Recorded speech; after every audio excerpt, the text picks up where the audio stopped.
La pesca és una de les activitats més típiques al litoral de la Costa Brava, però mai havia tingut una formació específica. Aquest estiu Sant Feliu ha organitzat durant 3 diumenges una escola de pesca per joves de 10 a 15 anys, on els més petits aprenen tècniques d'aquesta disciplina històrica.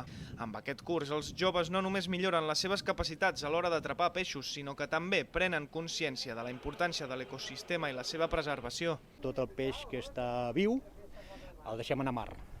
Hem de conscienciar el nostre jovent, tot i que ells se'l volen emportar tot, perquè és el seu trofeu i estan molt contents amb el peix, com heu pogut veure, que corren tots amunt i avall. Els hem de conscienciar que el peix que no fa mida s'ha de deixar anar tot, i el peix que fa mida i no ens hem de menjar, si està viu i el podem salvar, és peix que tindrem per demà.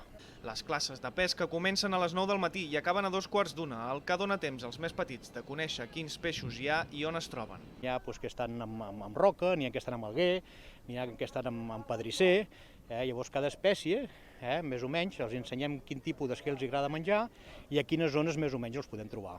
El curs està finançat per part de l'Ajuntament de Sant Feliu de Guíxols amb la col·laboració del Club Nàutic i un fabricant de materials de pesca. Un dels problemes existents és que la demanda ha estat superior a l'oferta de 20 places i esperen que a la propera edició sigui possible ampliar la seva capacitat. Marta, ensenya-li la càmera i la llences a l'aigua, vinga.